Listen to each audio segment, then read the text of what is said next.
Hey guys, what's up? Solo here again. Gonna do a hopefully quick cleaning video.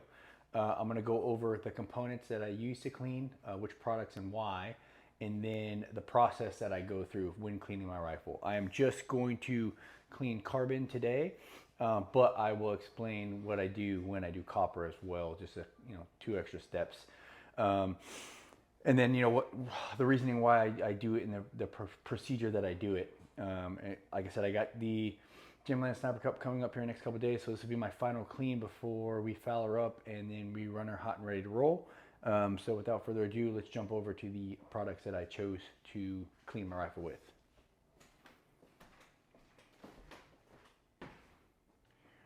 All right, guys, so first things first, shameless plug. I just this week got accepted to be a pro staff member for G Code's new pro staff team.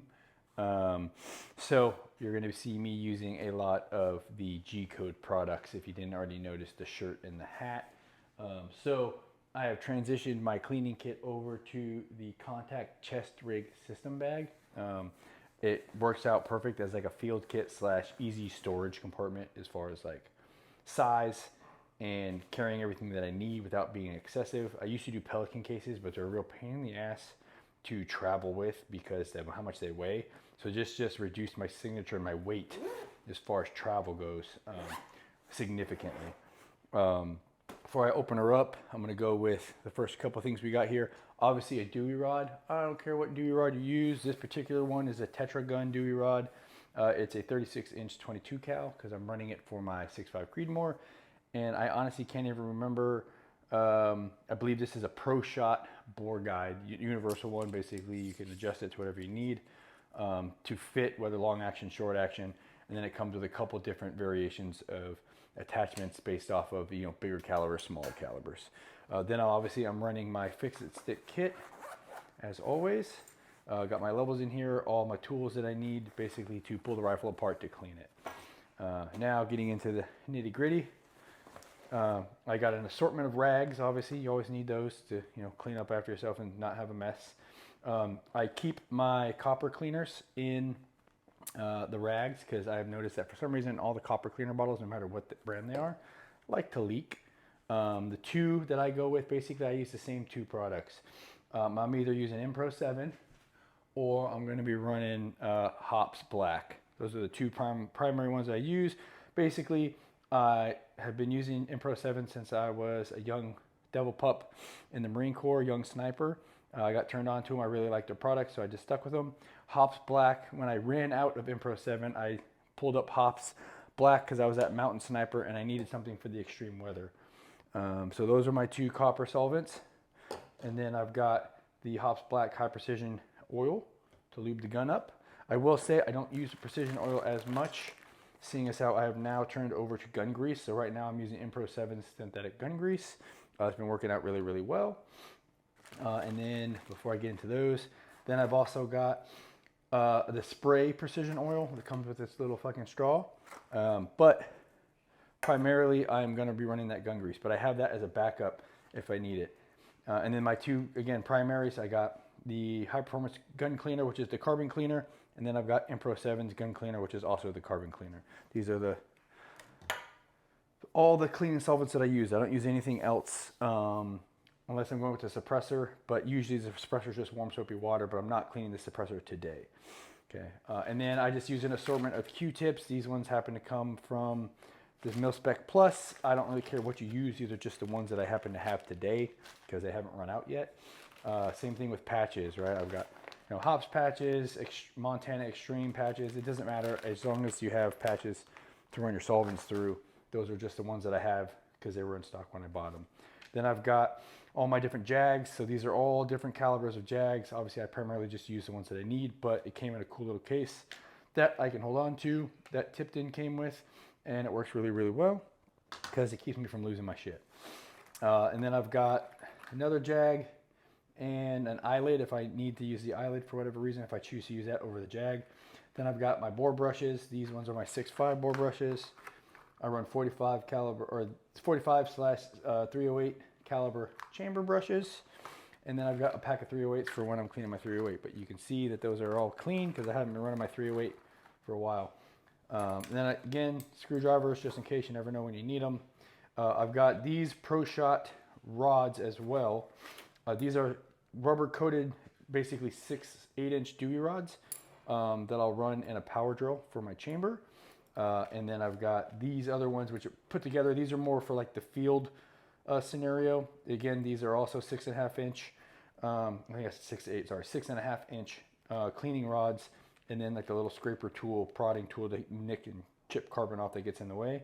But primarily, I'll be using all these different AP brushes.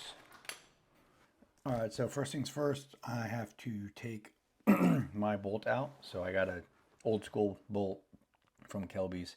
So I got to pull the fix-it-stick kit out and unscrew the bolt latch. Once I unscrew it, then I can pull the bolt out and we can start getting to work.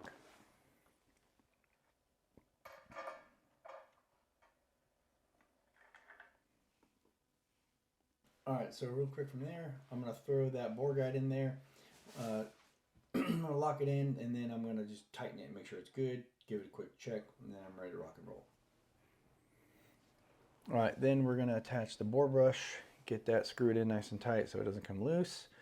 And then I'm gonna run that through my rifle roughly 7 times. I do everything in sets of 7. I just like to do it that way. That's kind of the way it works for me. I don't think it's not too much, not too little, and gets everything nice and broken up and cleaned out. So you'll see here all the carbon dust is going to come popping out here in a second.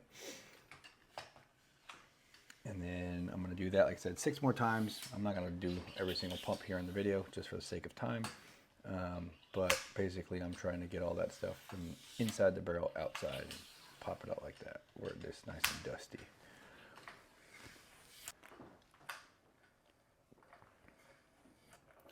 From there, we're going to grab the carbon cleaner, give some spritzes on the muzzle brake. Again, just trying to clean the carbon flakes off, nothing crazy. From there, I'll throw the jag on.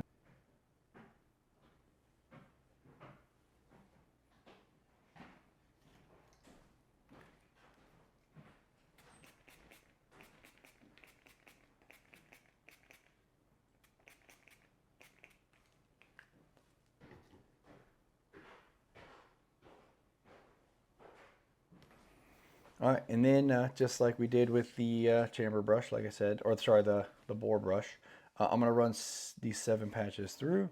Now, full disclosure, as you can see, my Dewey rod is not long enough. I have a 36-inch Dewey rod. I need like a 40-inch for this barrel, so it comes out just enough to where I gotta poke it through the side of the brake. Not ideal, but again, working with what I got. Sorry, I'm laughing at myself. But it gets the job done. It just looks silly. But at the end of the day, I am going to work with what I have because it still is effective in cleaning the gun.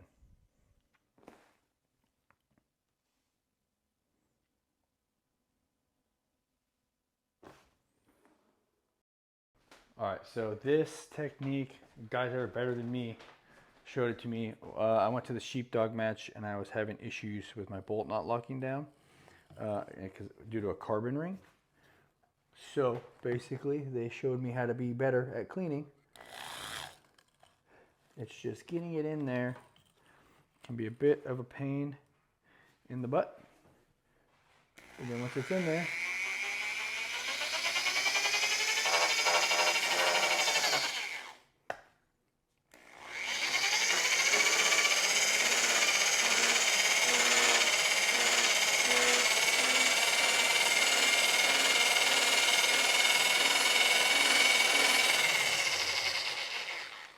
that's really all it takes. Sometimes you got to do it a couple times. I had to do it for about 30 to 45 minutes when I had that carbon ring, which was a real not happy day for me.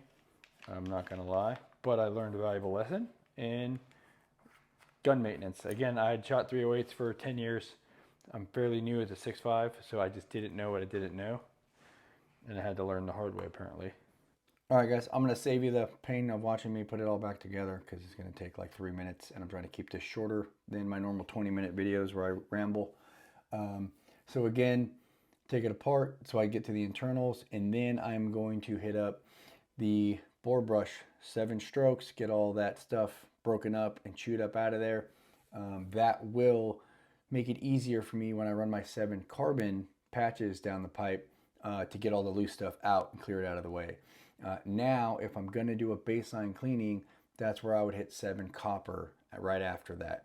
So I broke it all up with the bore brush, then I pushed it out with the carbon cleaner, and now I'm working copper. I'm getting all the carbon out of the way so that copper cleaner can actually hit the copper and get it out.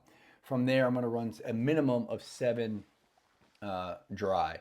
I say minimum 7, so it's like a soft 7. So then that way, if I feel like it still needs to there's still shit in there, then I'll push as many as I need. But that's my general rule of thumb. So I call it, the 7-7-7 rule. I'm calling it that, but I got that from my buddy Nick Pizzone when I went through Mountain, like I mentioned in the beginning of the video. That was his cleaning technique, and he pushed that into his platoon, and he was teaching that at Mountain Sniper, and it worked really, really well for me. Before that, I didn't really have a solid cleaning plan. So I adopted that one, and I've been running ever since. So it's been at least the last 4.5, 5 years, and that's been working out great. And then from there, I'll hit the chamber with that 45 cal chamber brush. I'll scrape off the brake. Now, if I'm doing baseline cleaning, I'm scraping all the shit off. But in the video, I just did the flakes so I can get the suppressor on there nice and seated, nice and tight. And then when once I shoot my chrono and my 0 to check it for the match, that'll reseal everything back up and it'll be ready to rock and roll. So again, if you guys have any questions or anything that I'm using or any techniques that I'm doing, or you have a different way that you think might be better or a new product, let me know. I'm always willing to try stuff. Again, once I find something, I kind of stick with it because if it ain't broke, don't fix it. But at the end of the day, that doesn't mean that my way is right. So I'm always open to see what you guys got. And again, if it helps increase performance and longevity of the equipment in this expensive sport, I'm all for it. Please like, comment, subscribe, and I'll catch you guys on the next one.